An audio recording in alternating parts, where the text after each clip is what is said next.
Hi guys, today we're going to welcome to Flash Fact. Today we're going to take a look at the mainframe. I had a few players having questions about the mainframe. So it seems to be still a little confusing or mysterious how the mainframe actually work for certain players. So let's see if we can help them out. So let's go to our base in order to be able to do that. And of course my warp doesn't work. Let's take the long way around.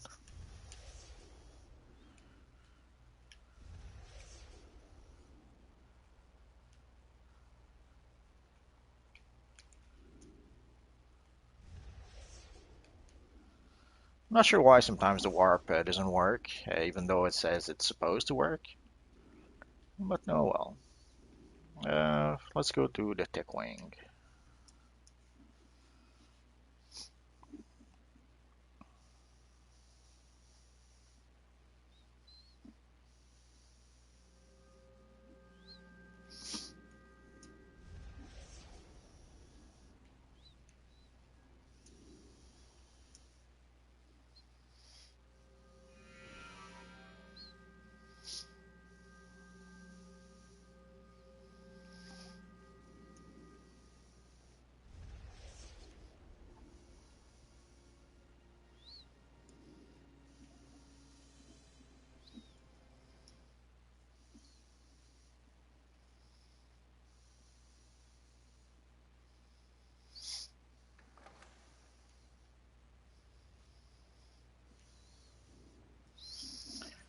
So let's see where our base is. Essentially, I have a lot of bases. Let's use one that's closer to us. I'll use the teleporter from my other base. Sorry for the detour. Sometimes the game doesn't want to cooperate. It happens. Not sure why the warp seems to not always work from time to time.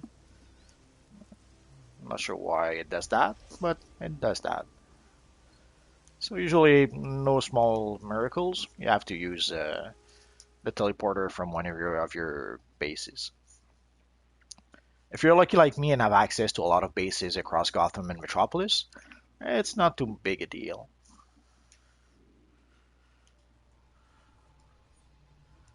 There we go.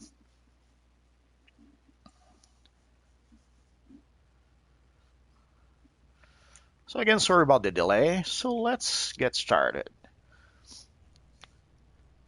So essentially, I had the questions about the mainframe, and I had questions also about the white mods in your gear.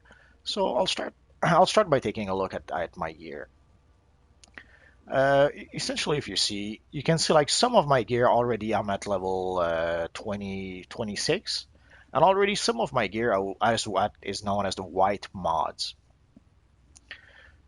So what does that do is that you can see that there's some sockets in your gear, some blue socket, some red socket, but there's also some white socket. Like you can see that white neck socket. Here you can see there's a white chest socket just underneath the blue socket. Here you have a white, again, hand socket just underneath the red socket. So already I'm starting to have socket in a few pieces of my gear. So that means that I can start putting white mods into my gear right away. And I will probably do that. So if you look at the mainframe, I'm going to start with the mods, but we're going to look at everything in the mainframe right after. So you can see there's Tactical Mods 1, which cost 25 marks of victory. There's Tactical Mods 2, which again cost 25 marks of victory. And there's the Boost, which cost 7 marks of victory. So essentially, Tactical Mods 1 will allow you to put some socket into your weapon. Tactical Mods 2 will allow you to put some socket into your neck piece. And the Boost will allow you to put sockets into your other pieces of gear, your chest, your boots, your gloves. And another piece of gear I failed to mention, the back piece. There we go.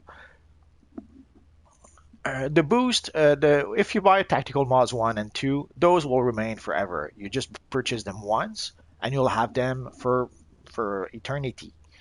The boost though you have to purchase every 60 days. So every 2 months you have to spend 7 marks of victory to purchase the boost. Essentially, you rent the boost. You don't get it for forever. So you constantly need to pay it back every 2 months.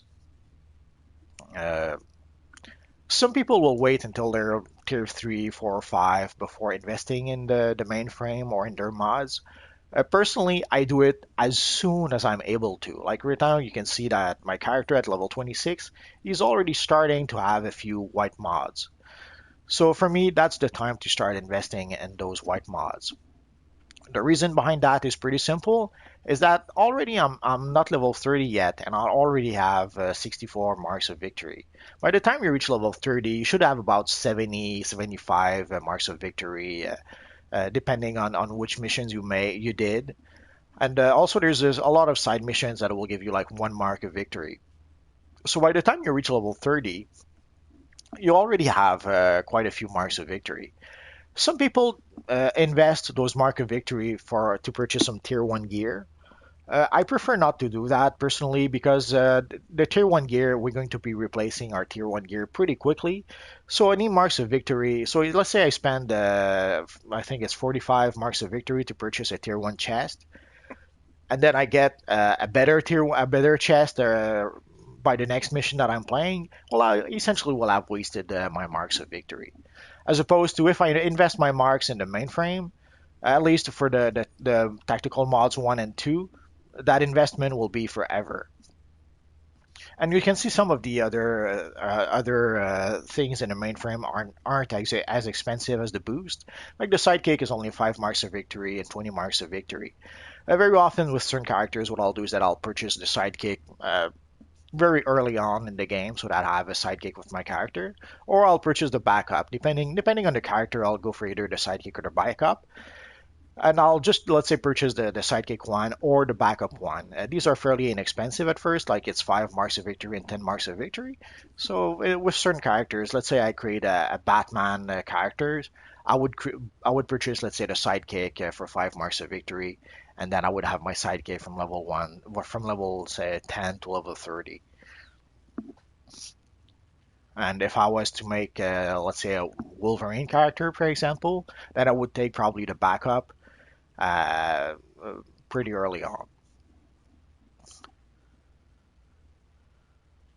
So let's look at let's invest in our mods right away. So essentially, I'm going to purchase the tactical mods one, which cost 25 marks of victory, and also for your generator to for your mainframe to work, you need to replenish the batteries of your generator. Like you can see, it cost 1,250 for the first cell. It cost $1,500 for the second cell, and it cost 1,750 dollars for the third cell. You have to replenish those cells for your mainframe to work. So for the boost to work, the third cell has to be replenished. For the tactical strike or orbital more or the tactical mods 2 or supply drops 2 or orbital strike 2 to work, you need to replace the second cell of our armory. And for tactical mods 1, supply drop 1, and orbital strike 1, and beside all the ones, you need to replenish the first cell. So the first cell will activate the first row of upgrades. The second cell will activate the second row of upgrades, and the third cell will activate the boosts. And of course, for the third cell to work, you have to activate the second cell. So if somehow at some point your second cell run out, even if your third cell should is still working, it will not work if the second cell isn't working. I hope it makes sense. It's you'll understand once you start doing it. There's also permissions. I'll probably look at that. I'm pretty sure I did a separate video for that, but I'll probably do a video just for the permission at some point. For now, I'll probably just focus on the mainframe itself. So I purchased the tactical mods one, as you saw. So I'll purchase the tactical mods two, and then I will purchase the boosts. So you can see it used up a lot of my marks of victory, but it'll be worth it in the end. So once you purchased your tactical mods, then you go at the close to the entrance of your base. You have this little dispenser over here, which up to now probably didn't seem like it did anything. But now if we click on it, there's also a dive hideout that's in it. Let's use it before to get rid of it. So usually the game gives you like two layer by default, and also it gives you what is known as the dive hideout. The dive hideout is used for premium players, from what I understand, or free-to-play players. I have to admit I'm not quite certain of that. So let's take a look at what we get in our dispenser. So now that we purchased the tactical mods, you can see all the tactical mods here. I will not go through all the mods because we'll be here until tomorrow if I do that. I'll just go through some of the mods that I personally use more often than not. So at first you have the weapon mods, the mods that you can put into your weapon. Like you can see, there's four of them. There's a absorption adapter, blast adapter, restorative adapters, and replenish adapter. Usually by default, I'll go for the blast adapter. I won't take it. Oh, I'll take one anyway. I don't have a slot in my weapon yet, but maybe if a weapon drops with a slot, I will already have the mod to put in it. For the neck piece, by default, I usually go for the fortified blocking. It's a personal choice. There's a few other mods that are actually good, but the fortified blocking one is the one that I usually use. So I'll go for that one. For the back, usually I'll go for the breakout protection. Again, it's a personal choice. You could go for breakout regeneration, violent breakout. It's as you decide. For the feet, usually I will go for deadly block. There's a few exceptions. With certain characters, I'll go with tumbling masters. But the deadly block is what makes the most sense. Or explosive block also used to be a useful one, especially in PvP, but you can no longer use it in PvP, so that is sad. And also, as you can see, some of the mods are linked to your movement mode. So, in order to be able to use the Tumbling Master or the Empowered Glide, you have to be an acrobat. In order to be able to use the swooping combo or the exhilarating dive combo, you have to be a flying character. And in order to use the dashing combo or the inertial combo, the inertial intervention, you have to be a speedster. There's no escaping that. For the chest piece, for a long time I was using penetrating strikes. Essentially, for a long time, the math suggested that penetrating strikes was better than core strength. But apparently, since Game Update 47, the math changed. Game Update 47 made some changes to the game, and nowadays, apparently, it makes more sense to use core strength. There's a few situations where penetrating strikes is the better option, but by default, let's go with core strength to keep things simple. I'll probably do a video just about that, the distinction between the penetrating strikes and core strength. We'll see.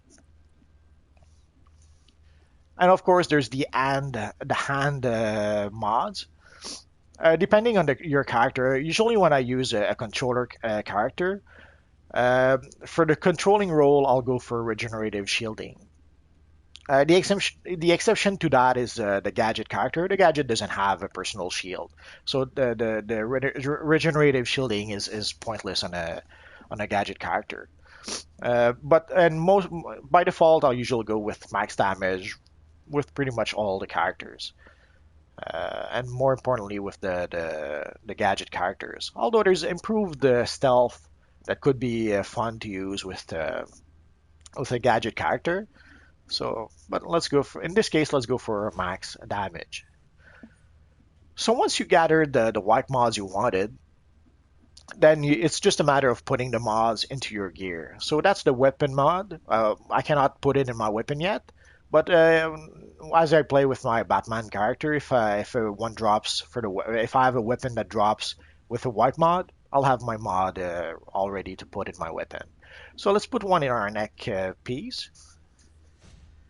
So there you go. So we've put the fortified blocking 5 into our neck piece. It's as simple as dragging the mod into your piece of gear.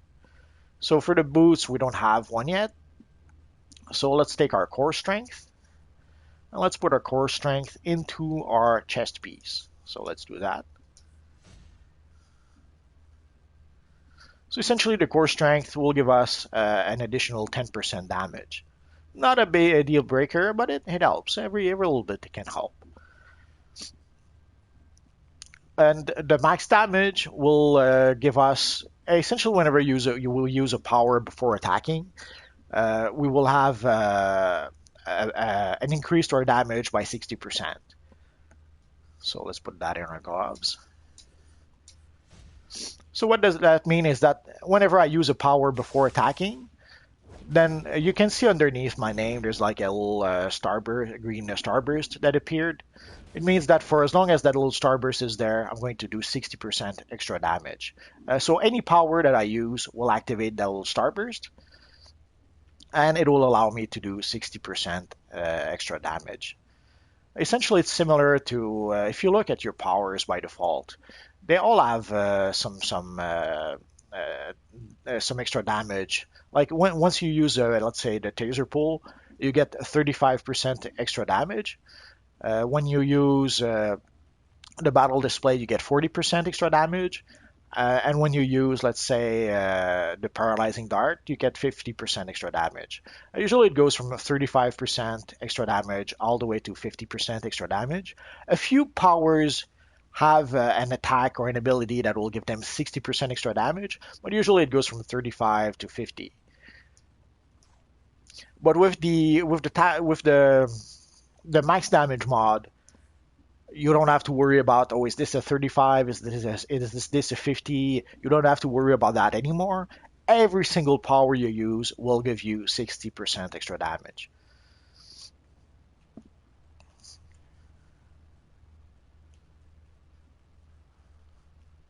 So that's pretty much it for the tactical mods. Let's look at the rest of our of our of our the rest of our mainframe. I knew I would be able to say it at some point. So in the mainframe, you have the sidekicks, you have the backups, you have the orbital strike, and you have the supply drop. I will try to show you examples with each of these.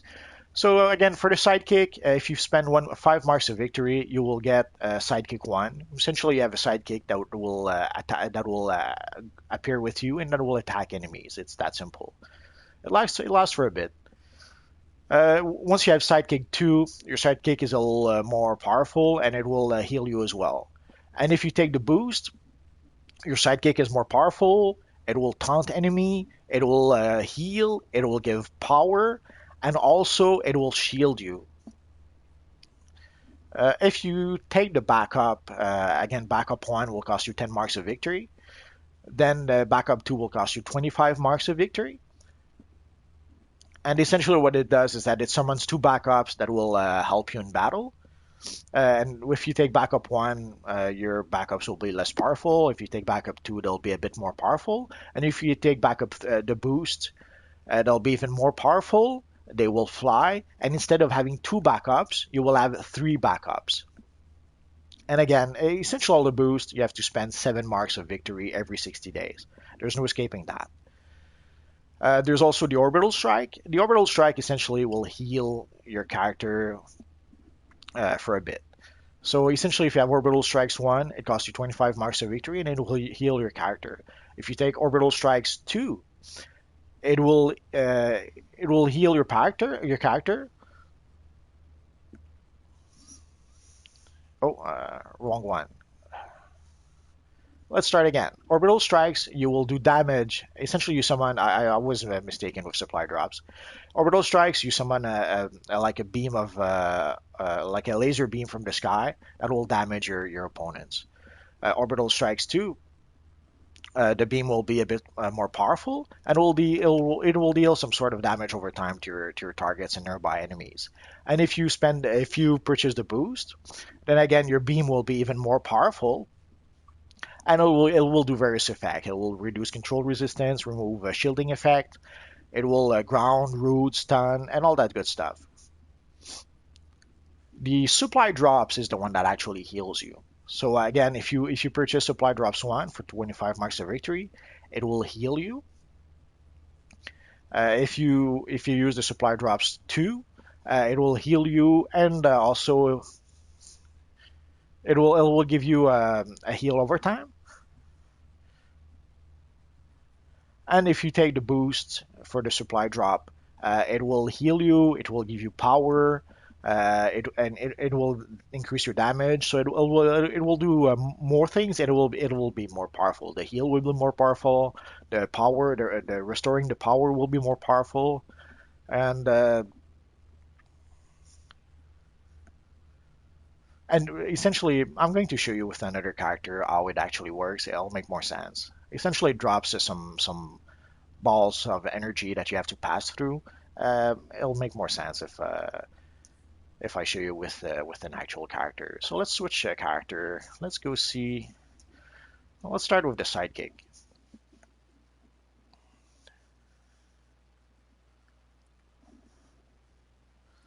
So let's go see our friend. Let's go see our friend Batman.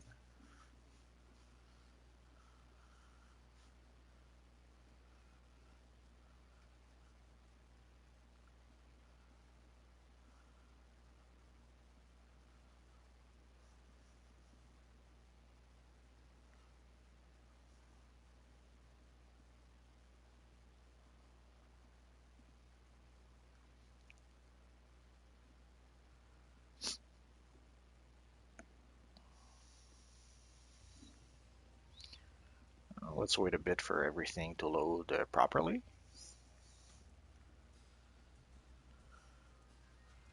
And let's go to our base. It'll be easier to explain it from there.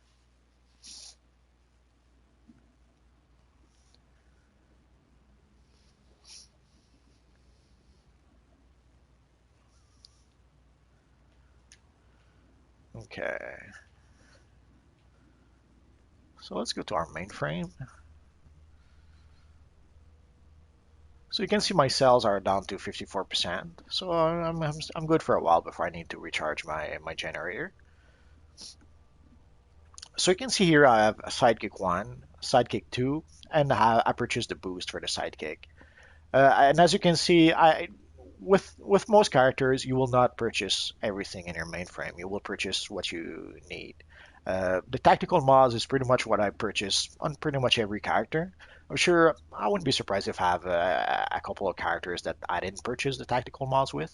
But usually by default, I do get the tactical mods with pretty much most of my character.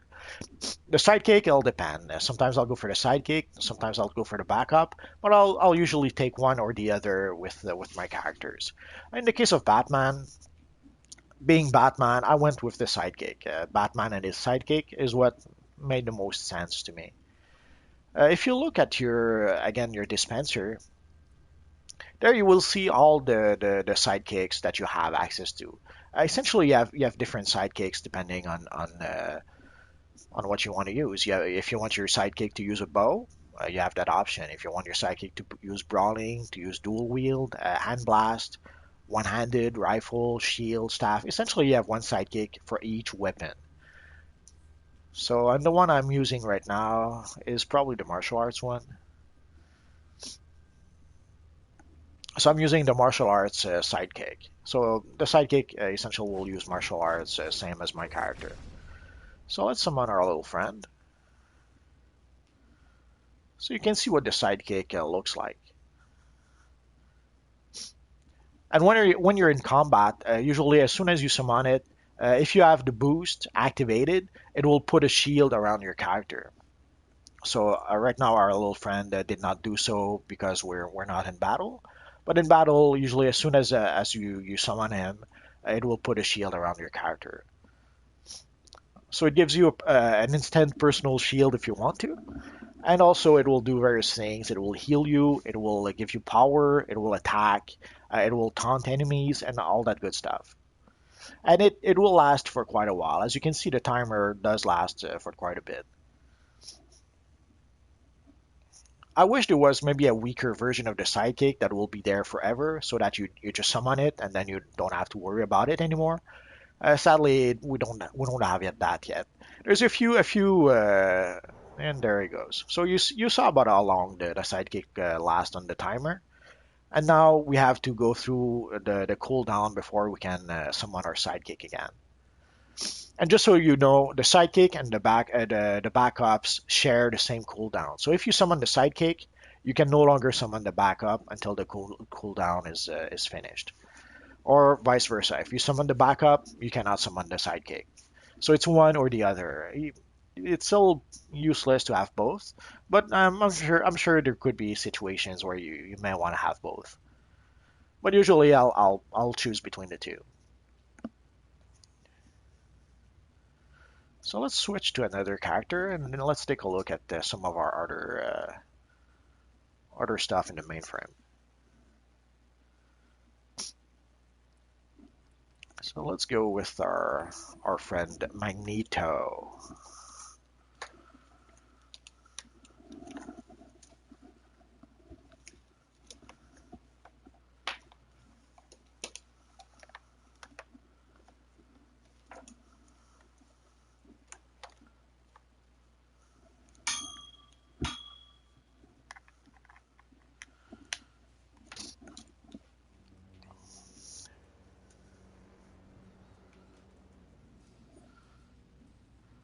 So you can see with my friend Magneto, I was a bit of a slacker. I didn't purchase all my boosts yet.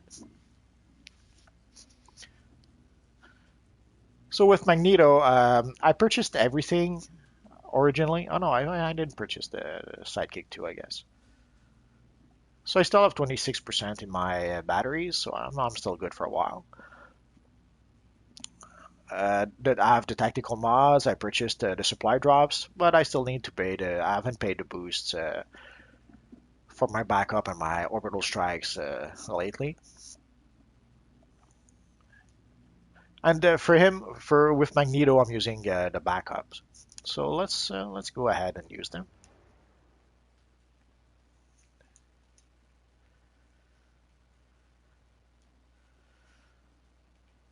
So as you can see, you have two handsome little robots coming to your aid. In this case, it's robots because that's the backups that I chose. But you can choose between the various backups, which I will show you right away. So essentially, you have various backups. You have ancient backups, which are like ancient statue that will come to the help of your character. You have the cave backup, which are like Batman type robots that will come to your help. The Eastern backup will give you ninjas that will come to help you out, and so on. So each and essentially each backup is linked to a layer. So the ancient backup are linked with the ancient layer, if it makes any sense. The cave backups are linked with the cave layer. The eastern backups are linked to the eastern layer, and so on. So when you purchase a new layer, it gives you a new skin for your layer, but also it gives you a new type of backup that you can summon. So by default, you have two or three that comes with the game by default. But if you want more, you have to purchase more layers essentially in order to be able to have different backups.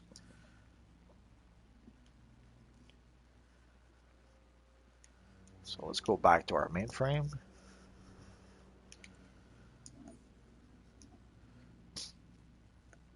So for the orbital strike, you can see I didn't purchase the boost, but it's going to work still the same. Let us see how it actually works. I'm not sure if I don't have a training dummy here. Well, let's go somewhere where we have a training dummy. It'll make more sense.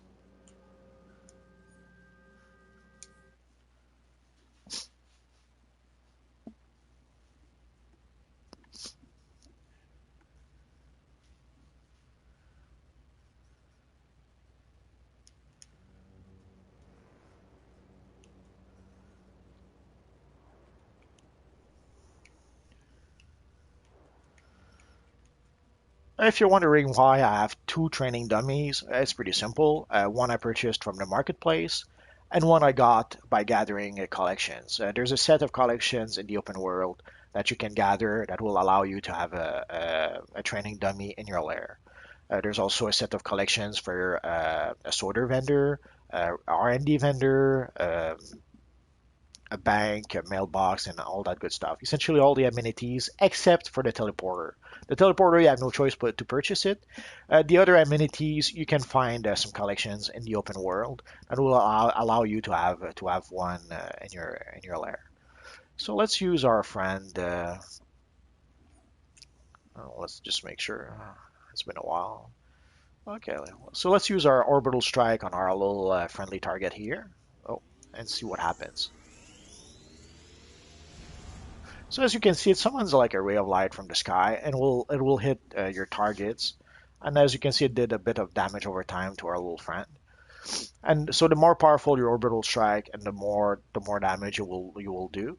But also, the more it will do various things. The more it will stun, it will hold, it will do a lot of different things. The more powerful your orbital strike is.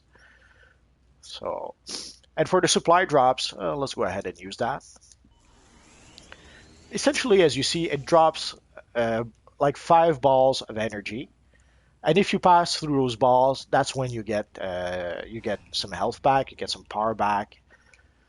So, and if let's say if you summon your supply drops and your friends go through the supply drops as well, they too will get healed. So it will be useful to heal not just yourself, but everyone who goes through those energy balls.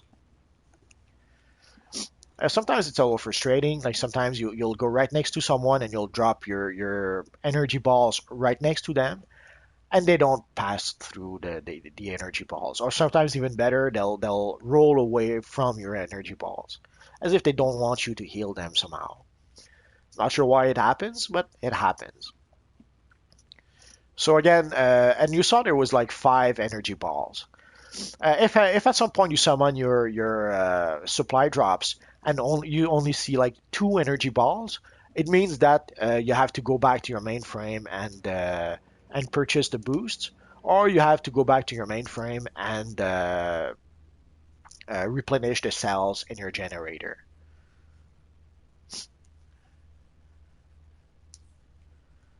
So that pretty much covers the mainframe. I know it's a lot of stuff to cover.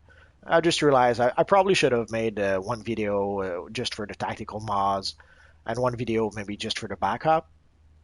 I'll probably do that at some point. At some point on the line, I'll probably just do one video just about the tactical mods, and I'll go through all the various mods and explain what they do. We'll see.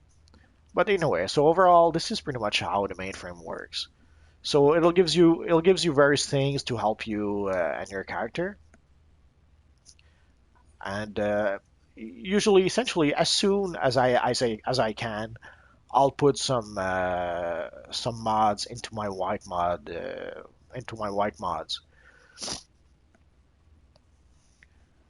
And as you can see, I'm still using penetrating strikes. That's from eons ago when penetrating strikes was the better option. So let's go ahead and change that right now. So let's go for core strength.